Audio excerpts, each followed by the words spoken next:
You Know What You Should Do by Jessica Lee Morgan. Introduction. Hello. I once woke up in your toy cupboard when I was 3. Rick Wakeman did a double take and asked me to explain myself at once. No, not that story.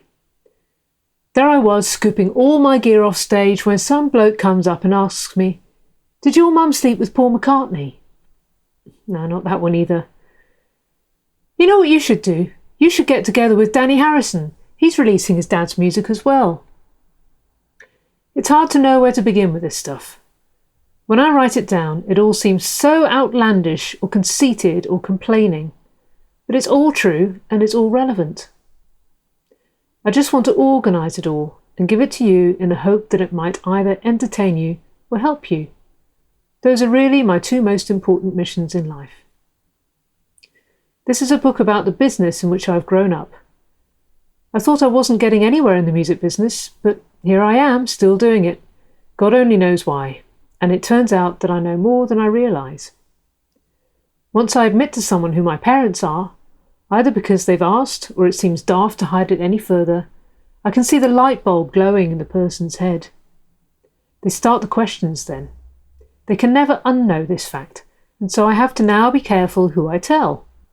I don't tell my neighbours, for instance, because I just want to be normal Nancy and be able to go about my business in peace. I know, for instance, that one of my neighbours is a bass player with 2 tasty basses gathering dust since he retired. I wonder who he's played with. He's hinted at some, but you see, now I'm always wondering. There's a perceived glamour in the music industry, that there are endless after-show parties, champagne, drugs, sex, all that stuff. I've been around it all in various measures, enough to catch the drift. Those things happen, but not as often as you'd like to believe.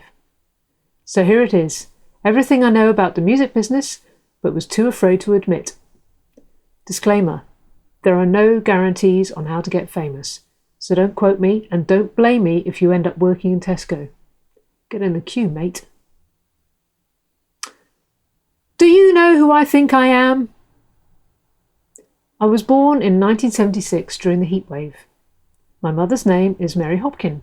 You know the one. She sang Those Were the Days in 1968 and didn't go out with Paul McCartney. My dad's name is Tony Visconti. If you were an avid reader of vinyl sleeves, especially ones by David Bowie, T-Rex, Thin Lizzy, his name often comes after the words produced by.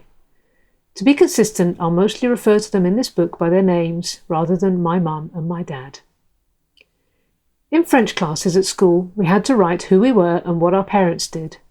I guess my teachers had to guess at record producer, producteur de disques, but they knew what a chanteuse was. So at school, everyone knew. I only realised now that I was marked by teachers and pupils alike who thought I was an entitled brat who lived amongst famous people. To me, it was normal. I hope I don't seem entitled. However, at a recent secondary school reunion, I met 2 of my teachers who were just retiring. They remembered me for having a famous mum. My geography teacher said she remembered me singing on stage and sounding just like her. Even the chair of the Board of Governors recalls seeing Mary at a school concert. Her daughter told her, "I knew she'd look fabulous." I have an older brother, Morgan Visconti, who is an amazingly talented composer and musician for telly and stuff, and for himself, and he lives in America. Mark Bolan and Danny Thompson once babysat Morgan together. I have 2 half-siblings, courtesy of Tony, Lara and Sebastian, whose mother is May Pang, who was John Lennon's girlfriend when he was on a break from Yoko Ono. You see how mad this all sounds? And me, I tried to rebel against all this by getting normal jobs. I know what the 9-to-5 is. So, my music career has been slow but steady, starting at 4 and ongoing at 48. Music just seems to keep pulling me into its slimy tentacles. In music, I have gigged most of my life in one way or another, and in 2005 I started a record label and a studio, totally making it up as I went along, with my rock-steady partner, Christian Thomas, winging it with me. This is the stuff that I have learnt on the way, and I want to pass on to you. Fame. Bart Simpson, So, what's it like being famous, Dad?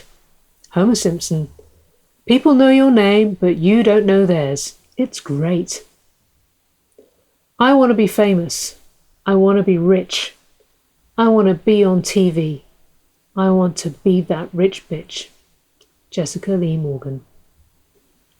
Half of famous people ask for fame. Half never ask for it and get it anyway. Musicians get famous by having hits and being pushed all over the press. Apparently Taylor Swift is famous because she wants it so badly. But Kurt Cobain just wanted to play music and never wanted fame, and in the end, it killed him. My mother just went along for the ride because she wanted to sing. She enjoyed being in the spotlight until it started to intrude on her privacy. After 3 years, she'd had enough. I wanted to be famous. Actually, I wanted to be recognised for having talent. I just wanted to sing to as many people as possible. I didn't necessarily want to be recognised in the street. I get recognised if I'm out in the town before a big gig. That's because people expect to see me there. They don't bother me so much. But Tony can't go out before a show as he gets bothered by autograph hunters. People handle fame in so many different ways. Using it as a platform for your other passions is laudable, if those passions are worthwhile. But now we have people famous for being famous and not actually contributing anything to society. Now we call them influencers, but it's disturbing to think they influence anyone. I remember going out to the merch stand after a gig in Hull. As soon as I came through the door, people were calling my name, and Tony was impressed. They were calling his name too, of course. On the first Holy Holy tour, when I was driving what we affectionately called the Sunshine Bus, I stopped for directions in Bournemouth, asking a young man in a high-vis vest where the venue was. He asked me if I was a singer. He said he recognised me. I'd sung at his cousin's wedding. This would have been Chris's cousin Trevor, who married Kathy, who also knows Martin, our lighting wizard. Small world. I thought it was ironic, as next to me in the van was Tony, and in the back were Glenn and Woody. Again, Tony was impressed. Fame is subjective. I'm seeing inflated concert tickets sold for people I have never heard of, but which the parents of 10-year-olds are clamouring to buy. Anyway, I've got some pretty cool name-dropping stories to tell you. After my brother left home when I was 13, I was the perfect age to start accompanying Mary to parties at the houses of her rock star friends. They used to come round to our house too. We had Barrymore Barlow, Jethro Tull drummer, up the road. He had 2 daughters and a son, and I used to go and hang out with the daughters. They had 2 Welsh mountain ponies that I loved to ride. I wasn't great at it, but it was fun. George Harrison lived in Henley-on-Thames, the nearest town, about 10 minutes down the road. We once went to his house, as he'd invited the trio Bulgarka to sing in his hall at Friar Park. These 3 amazing women gave a concert to George and his friends. Afterwards there was supper in the dining room, goulash as I remember. In the queue I stepped back and onto someone's foot. Eric Clapton looked kindly down at me, for it was his foot. Over on a table on his own, back to the room, was Van Morrison. Another time someone knocked at the front door of our house. It was Larry Smith, better known as Legs, the drummer of the Bonzo Dog Doodah Band. He said, "I've got George with me." So they came in and we had tea. I remember quoting Beatles lyrics at some point with George. They were great friends with each other and with Mary. I still have a ukulele that Mary asked George to string for her. He denounced it as a toy, as if she didn't know. David Gilmour lived at the time with his then wife Ginger, near Guildford. On his 50th birthday he had a massive party at the house and we were all invited. There were fireworks, one in the shape of a pig. All the guests had to bring a dish. In a marquee in the grounds was a stage set up. At one point there were about 6 legendary guitarists on stage, with George Harrison in the background trying in vain to get a look in at the front. Eric Idle was there too. Mary was looking lovely in what she called her firework sweater, a red sparkly figure-hugging one. Eric held a light at her and said, "It's set fire to a Welsh singer time," all in good Python humour. Meanwhile I was standing next to the swimming pool, too old to join the kids and too young to fully muck in with the adults, but I did have a lovely chat with Michael Kamen. Ian Pace and John Lord of Deep Purple lived down the road and came to some of our parties. Alvin Lee, too. His daughter Jasmine came with me to the all-ages ball, a rite of passage for Shiplake kids. Now, as I've said, she runs Dean Street Studios, formerly Tony's Good Earth Studios. Much later in life, Tony took me to the David Bowie Is exhibition at the Victoria and Albert Museum. It was the first of 2 opening galas. Tony took Morgan on the second night. On my night, Tony pointed out Mick Rock, who was standing near us looking at the exhibits. There was a small monitor showing some of the 5 Years documentary. On screen was my dad. Next to me was my dad. The guy watching the monitor did several double takes from screen to dad. Mick Rock was at the top table with us, but unfortunately a massive cherry tree decoration prevented me from talking to him. I studied his photography over the years, of course. Mary told me that both he and his wife Sheila were very affectionate towards her.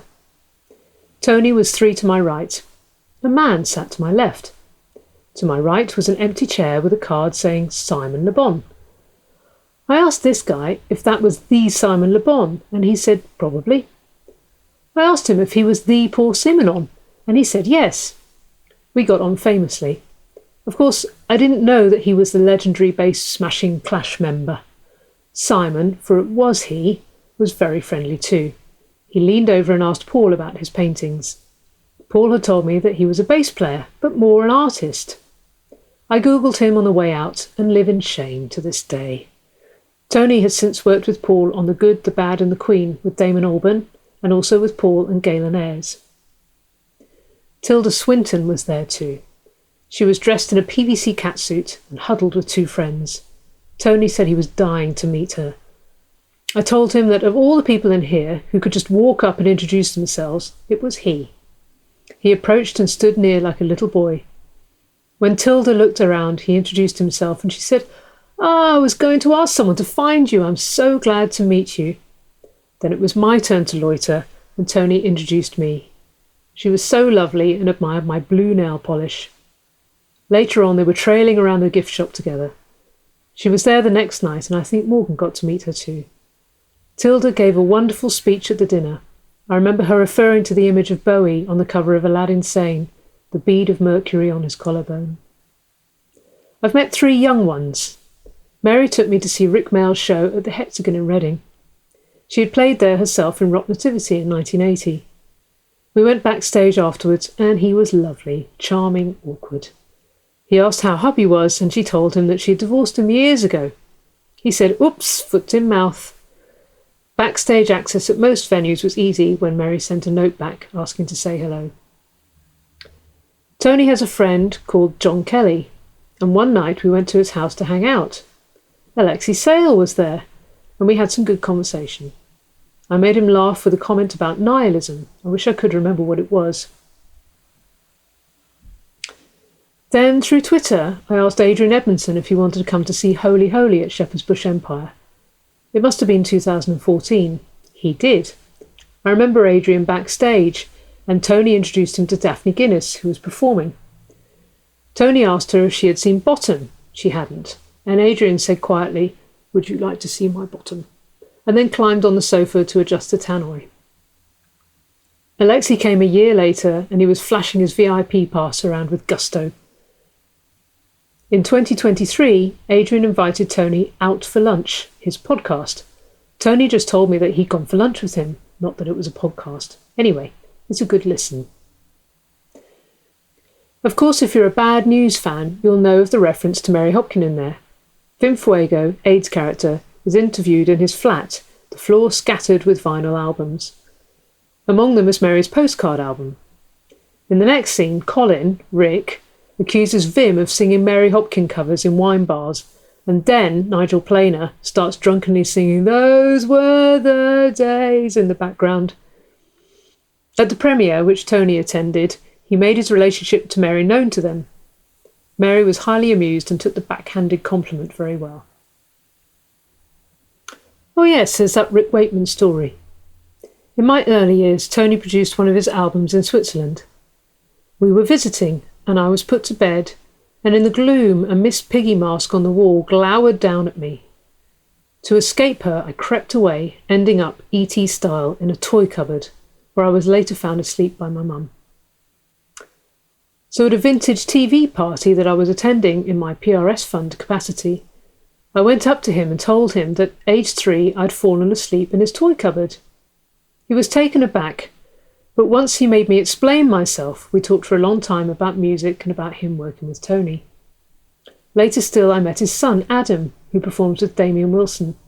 We were all performing at Warwick Castle.